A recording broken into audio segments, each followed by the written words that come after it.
everybody, Chris Swanson, your sheriff here, giving you a very short tutorial, a video that is very important to teach you how to respond as a community care task force member and to keep you safe. We can't thank you enough. And when I say we, the entire community, we can't thank you enough for joining these forces as a faith-based member, as an organization, to go out there and do the good for people.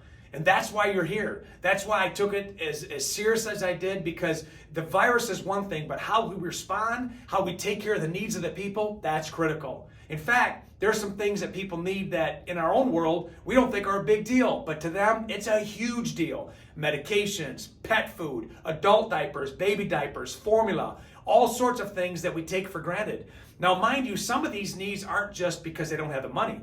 Some people are self-quarantined, they can't get there. It's not a supply issue, it's an accessibility issue. And then as times go, and as you know the economy, there are people who then can't afford to buy those necessities. There are people that are locked in, they can't get on MTA, they can't get in their own vehicles, we have cars that break down, all sorts of needs. Hey, our job is not to determine who needs it. Our job is to get the stuff there where they are and let them take care of it. Don't try to figure it all out. If you get dispatched to a call, if you get dispatched to a house, just know that's your mission. But when you do that, it's very important you take care of yourself, you know exactly what your role is, and you make sure that you do the right thing. That's the key. The Community Care Task Force is for home visits for people that need things, but your safety is paramount. You, before you go, need to remember these things. Number one, call ahead. Call ahead with the number. And sometimes you may have to call twice because it could be an outside number. People think it's a scammer. If it's a voicemail, then say, my name is so-and-so. I am part of the Sheriff's Office Community Care Task Force. Those Sheriff's Office words can open some mighty doors. But don't forget, people are suspect. People are cautious. So use good, clear discussion as to why you're there and who you're from. Let them know that you're here as part of the Community Care Task Force. And just don't worry about saying Sheriff's Office. I want you to. I want you to use that power and that authority to open doors, to allow people to trust what we're doing. That's why we want you to call ahead. When you get there and when you're on the phone, ask about dogs. A lot of times these dogs are ferocious and they don't know people, and it doesn't matter where you are. So when you're on the phone, do you have any dogs? Could you lock your dogs up? Do you have any dogs that I need to be concerned about? Set up a time during the daylight hours. We want to make sure, and thank God, that our times are extended as far as daylight. And I say thank God in realistic thank God terms, but we do not want to do deliveries unless they're immediate after hours. The Sheriff's Office Patrol Division will take care of that. Do not go out after hours unless it's an absolute emergency. We will help you with that. We'll either deliver or we'll actually escort you. Confirm the resident is able to open the door. Be careful. If they can open the door, then make sure that there's access. There's not armor guard. There's not somebody who doesn't have the ability to. You're talking to a child. If for some reason you don't have somebody there and there's nobody, just pass through if you can't get a hold of anybody. We don't want to leave stuff on the porch if nobody's there. They have to be there. When you do leave them on the porch, you want to make sure that that is their number one priority, that they can get those in the house. It makes no sense for us to put it on the porch and they're wheelchair bound, they have an oxygen, they can't get out of bed. If you have to go in the threshold, make sure the door is open, you announce who you are, you go with somebody else, you set them where they are, try to limit any and all personal interaction.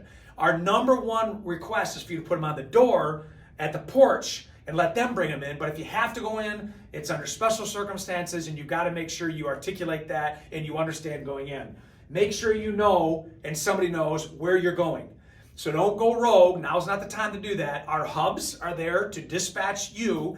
Our churches are there to keep track of you. And we want to make sure that everybody knows where you're going. So let people know, hey, I've been dispatched to this address. Communicate back to whoever sent you. Make sure you communicate where you're going and who you're with.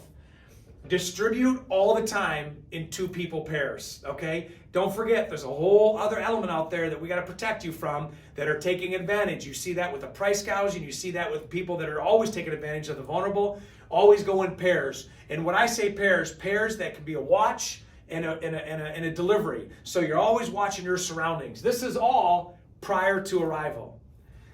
Once you get there, have everything you need ready to go. Have them all in the sacks ready to go to pick up and go. We want you in and out. shouldn't be a time to go to wonder where you are, to be distracted, be in and out, know where you're going to go. If they have a need that you can't fulfill, write it in your notes, dispatch it back to the church. If they're like, I need some encouragement, counseling, you're not there to do that. We have other professionals that can do that. We want to link them up in and out. Make sure you have everything ready to go. Thank you. We appreciate you. If you have any questions, call the Sheriff's Office Community Care Task Force and we'll get them right to you. Scan the neighborhood. Be aware of your surroundings. Many times people are going into neighborhoods they're not familiar with. You got to make sure that you're not running stop signs because you're distracted. Make sure you're not blowing street lights so you get hit. These are unfamiliar areas. Turn off your radio, turn off distractions, stay focused. Stay focused. As a police officer, when I get dispatched to a scene, I'm going to tell you, I don't think of anything else as how I'm going to arrive. I'm watching my area. I'm going to go there, do my job, and then I can relax. Always, always be aware of your surroundings. Next one is to park in a visible area. And when you're away from the vehicle, don't leave it running with the keys in there. Lock up your vehicle, go deliver, and go right back. 2 in the vehicle, 2 go to the door, 2 come back. Always be aware of your surroundings. Then dispatch to the second location in an area where you can watch your surroundings and make sure, because food right now and other things, believe it or not, people think there's a supply issue. It's more of an accessibility. They're using that as an exchange, a commodity, and people are stealing out of grocery carts. No sense, no need. Make sure you're not a victim of that. Leave all your valuables at home. A couple reasons. Number one, you don't want to go into a depressed area and look like there's a class separation. We don't want anybody to feel like they're inferior. We want you to go in there. We want you to just be a servant. Do for the least of these, you do for him. Make sure you go in there with the right attitude, but you don't need to go there and have backpacks and iPads and all this stuff in your car, because those are just what we call bait for people that do wrong. So make sure you watch that. Finally, I want to say that you maintain a log. Unless your company or your organization or the church is doing it already, just jot it down and just keep it to your records in case we need to refer back to that later on. Overall, remember this. You're a part of the Community Care Task Force of the Sheriff's Office. Never been done in history. What happens today could be completely different tomorrow. Use your common sense. A servant's heart, but with common sense. Don't ever forget that. Hey, I just want to say thank you so much. We don't know what the next day is going to bring, but I guarantee this. The power of the Holy Spirit, no weapon fashioned against us shall prosper. We're going to get through it. Thank you. I appreciate you, and we'll talk to you next time.